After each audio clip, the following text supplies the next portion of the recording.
Welcome to my channel. બધાના ઘરે બહુ બધા પ્રકારની ખીર બનતી હોય છે। આજે આપણે એવી અલગ પ્રકારની સેવૈયા ખીર બનાવીશું, જેને અમુક લોકો ડમરૂની ખીર કહેતા હોય છે અને અમુક લોકો વરમસીલી ખીર બી કહેતા હોય છે। હું ફરીથી કહું છું કે તમે ભૂલ્યા તો નથી ને મારી ચેનલ સબસ્ક્રાઈબ કરી બાજુમાં પેલા બેલ બટનને પ્રેસ કરવાનું? જો કરી લીધી હોય તો થેન્ક યુ। ચલો આપણે રેસીપીની શરૂઆત કરીએ। એના માટે આ રીતે જે માર્કેટમાં અવેલેબલ હોય છે સેવૈયાની સેવ, એ લેવાની છે, જે ઇઝીલી કરિયાણા સ્ટોર પર મળી રહેતી હોય છે। એ બહુ લાંબી પાટમાં હોય છે, એટલે આ રીતે એને હાફ કટ કરી લઈશું હાથના મદદથી, અને કટ કરીને સાઈડ કરી લઈશું। હવે એક પેનમાં 2 ચમચી રૂમ ટેમ્પરેચર વાળું ઘી લેવાનું છે,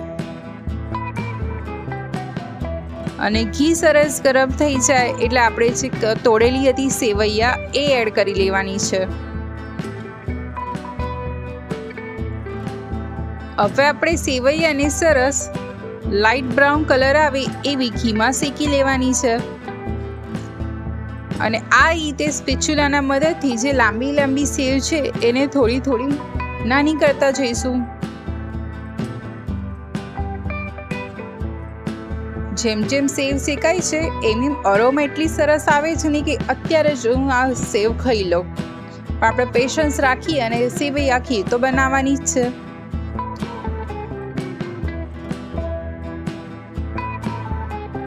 આપણે જોઈ શકીએ છીએ કે ધીરે ધીરે આપણી સેવમાં લાઇટ બ્રાઉન કલર આવતો રહ્યો છે।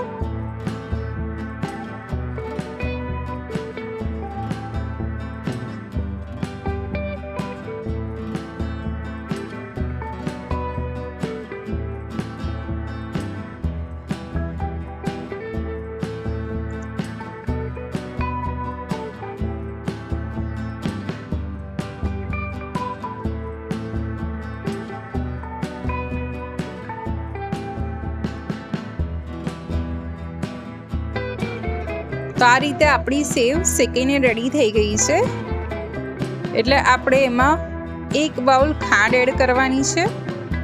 તમે ગળપણ તમારા ટેસ્ટ મુજબ એડજસ્ટ કરી શકો છો,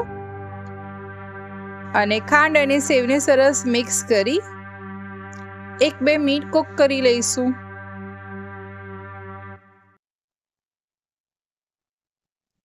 હવે આપણે એમાં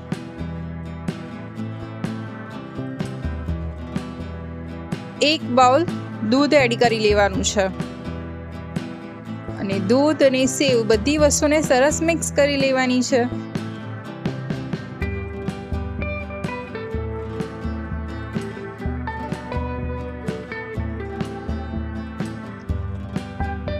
હવે એમાં ઇલાયચીના દાણા એડ કરવાના છે। તમે એની જગ્યાએ ઇલાયચી પાવડર બી લઈ શકો છો।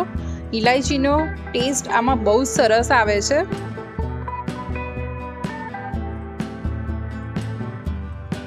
હવે આપણે બધી વસ્તુને આ રીતે મિક્સ કરી લેવાની છે।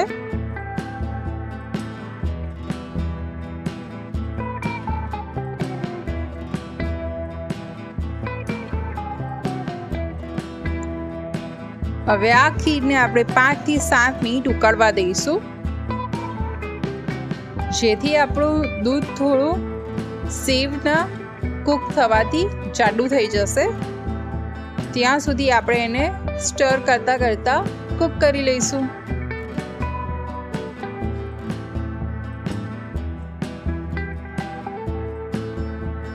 હવે આપણે એમાં બદામ, 1 ચમચી જેટલી 1 ચમચી કાજુના ટુકડા એડ કરી, તમને ગમતા ડ્રાયફ્રૂટ્સ આમાં એડ કરી શકો છો। બધી વસ્તુ સરસ મિક્સ કરી લઈશું।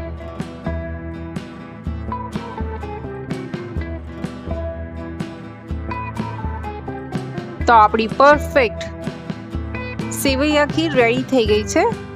હવે ફ્લેમ ઓફ કરીને 1-2 મિનિટ ઠંડી થવા દઈશું।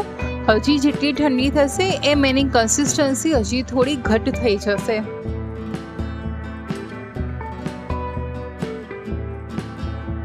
તો હવે આપણે આ ગરમા ગરમ સેવૈયા ખીર સર્વ કરીશું।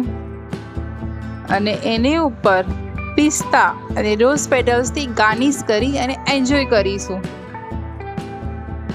તો બધાને સેવૈયા ખીર ગમીને? તો તમારા ઘરે કઈ ખીર બનાવે છે મને કોમેન્ટમાં જણાવજો. આવી બીજી ટેસ્ટી અને નવી રેસીપી સાથે ફરી મળીશ. આવજો. જય શ્રી કૃષ્ણ.